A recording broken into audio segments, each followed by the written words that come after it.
He shot me, he's got a knife! Hey, stop! What's up everybody? Hope you're doing well. Welcome to the channel. I'm Just.that.officer and today's video is going to be a training video.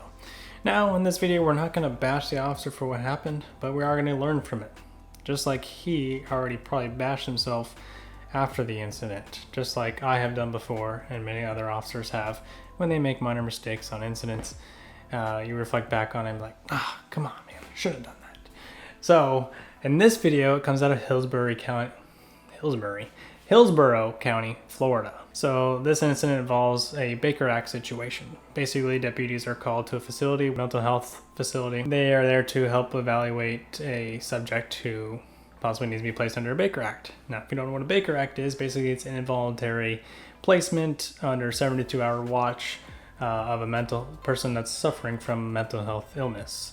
So most of the time with these calls, you get called by the family member or something like that. You get to the residence and you speak to that person, you evaluate them and say, okay, you need mental health help. You need to be evaluated by professionals, or we say that, well, maybe you don't really need it. Now there's a few situations there you can go voluntarily. So if you speak with them and they say, yes, I want to go get help, then you can go voluntarily. Now, if you speak to them and they're saying, I ain't going with you, no, I'm not going to do that, things like that, well, you can choose to involuntarily Baker Act them, basically forcing them to go. Now, this is in their best interest because if you don't do this and you let them go, or you leave them at the residence and then they end up killing themselves, then how are you going to feel about that, and how is the family going to feel about that? They're going to sue you. And you need to do your job. This is why Baker Act is in place. But anyways, enough rambling on about Baker Acts. We can talk more about that another time. Basically, officers show up there, determine that this subject needs to be Baker Acted. This subject is Nicholas Furgason, 21 years old, and they determine that he needs to go. He needs to be placed under Baker Act. First, he's compliant, but once they tell him this, he's not. He runs. He runs out and runs towards the woods on this sidewalk path where one of the deputies ends up chasing him. So Deputy Williams is the one who chased him and is following him down this path. Well, he ends up making contact with the subject, and this is what happened. Why are you running, dude? 23-1. Come on. White male, black and gray hoodie, black mask. Wait a second, is he...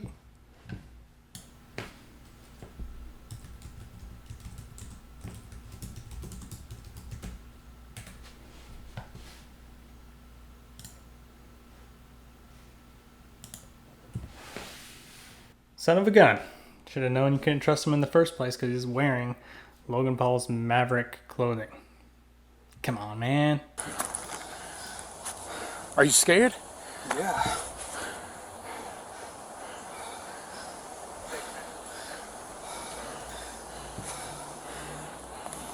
Hey, look. Running's not gonna help. Alright? One, I run a lot. Okay? On the side trail, I'm here with him. Hold on. Look, we're gonna walk back, okay? Okay? Now, the thing of it is, you're still not in trouble, but obviously I can't trust you not to run anywhere. Alright? So, come on. So, the whole time I'm thinking watching this video, what are you thinking? I mean, what do we notice here? Where's his left hand? That's a huge, huge red flag right there. Why is his left hand tucked? Why can't I see his hands? Now, most of the time when you get on calls, when you meet with somebody or you're checking out with somebody on the side of the road, you usually ask them to, hey, keep your hands in your pockets, or just keep your hands where I can see them, so that way both maintain safety and everything like that. So he never does that in this. But yeah, he's hiding his left hand, which is a huge red flag. And you're going to see why it's a huge red flag right here. Come on. I'm gonna put you in handcuffs for now. Okay? Hey! He shot me! He's got a knife! Hey! Stop! Stop! So the deputy gets stabbed in the neck. He swings it over, stabs the deputy into the right side of the deputy's neck, And luckily that deputy reacts fast to that and grabs his arm and keeps him from stabbing him further. It could have been a lot worse, and it could have resulted in that deputy ending up being killed. So good on him for catching that hand and deflecting that. So then foot pursuit continues. Officer just got stabbed in the neck, and he doesn't shoot him, which he legally could. But why could he shoot him? Because he just ran away after he stabbed the deputy in the neck. Who's to say he's not going to stab the next person he sees on this walking path? What are his intentions? Who's to say that he's not going to grab somebody and hold them hostage? I mean, there's so many different variables here. And in the law states that an officer can take action here to protect the lives of others, right? But in these days, it would not have looked good. It's 2020, and things like this just don't look good for police right now. And that's the scary thing, is that now we are putting our lives on the line and other lives on the line based on social media. So that's pretty scary. But good on him for reframing to do that. He ends up switching or grabbing his taser out. Stop right now! Stop! Nick!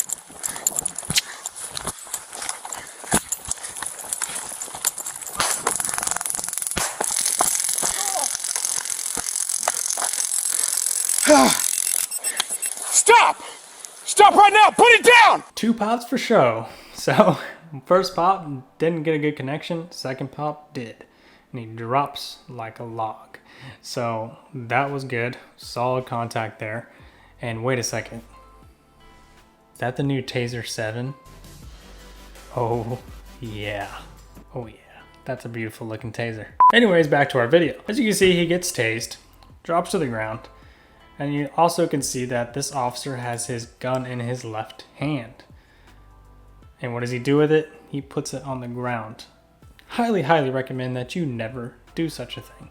But like I said, we're not going to bash this officer, because if you've never been in a high adrenaline situation, and if there's any officer watching this, you most likely have, you know that you don't always think 100%.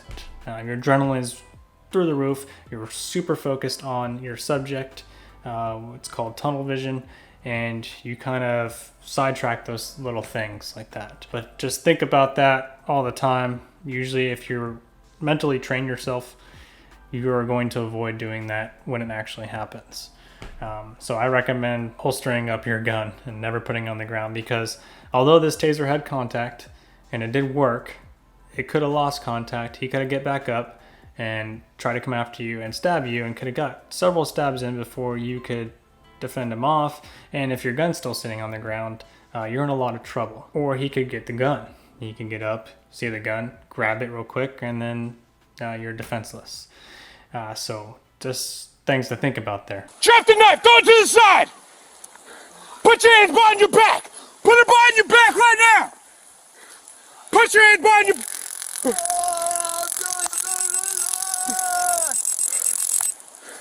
Put your hands behind your back now! Turn over! Turn over! God, I can't.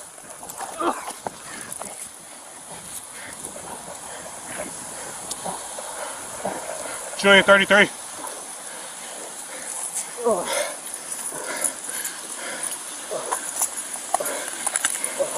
Am I bleeding? Huh? Am I bleeding? Yeah, you okay? I don't know. What happened? You reached around and stabbed me. You let go. Go, let go. Come in the medical. Come in the medical. Julia 33. Got stabbed in the neck. Get EMS rolling this way. Okay. Send to him. Here. I got a quick clot. Here. Here. Is it bad? It's not bleeding bad. Okay. All right. Give it to him. Just give Hey, it to him. pressure. That's good.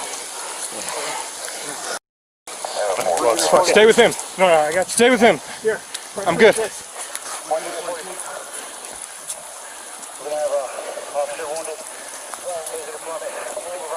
Sometimes the first tase is not enough to get them to comply.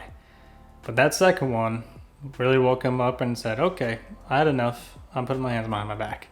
Finally gets him detained, and of course, just in time, everybody else shows up to back him up. So, thank God this officer's all right. Thank God everybody in this incident is all right. Nobody had to get killed in this incident. The deputy went to the hospital, got treated. It was nothing serious, so he's going to be just fine. So our biggest learning point from this video is to always watch the hands and always maintain control. I recommend, if you can help it, to always wait till you got another officer there with you before you detain somebody. You don't want to be detaining anybody by yourself if you can help it. Now, that's not always the situation. So if you're in a situation where you can't help it, or your backup is really far away and you need to detain this subject before he takes off running again, just think about the hands. Ask him to show you your hands. Draw your weapon at the load ready. Hey man, I need to see your hands. What's in your hand? What's in your left hand? All right? Because somebody who's not in the right mental state is not in the right mental state. And either way, even if they are 100% in the right mental state, you see that hand hidden, that's a huge red flag. So pay attention to those things. Now, if that would have been a gun, it could have been a totally different story. That officer could not be here today.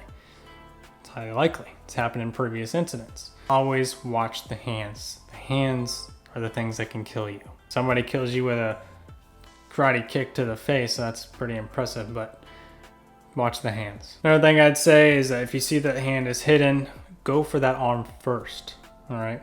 If you're gonna go detain this subject, go for the arm that you can't see first, whether he's trying to hide something with or fidgeting with. That way you have control over it. So you could have grabbed his left side and you could have controlled it, probably would have noticed the knife and brought him to the ground. And it could have been all over at that point. But who knows, we don't know how the situation would have unfolded from there. He could have slipped out, still got a stab in, or whatever. Moral of the story, just keep an eye on the hands. Ask them to present their hands. He never did. He did try to calm the situation and trying to talk to them normally. Maybe carry on just a little bit more conversation and try to get them to show you their hands and try to wait for backup.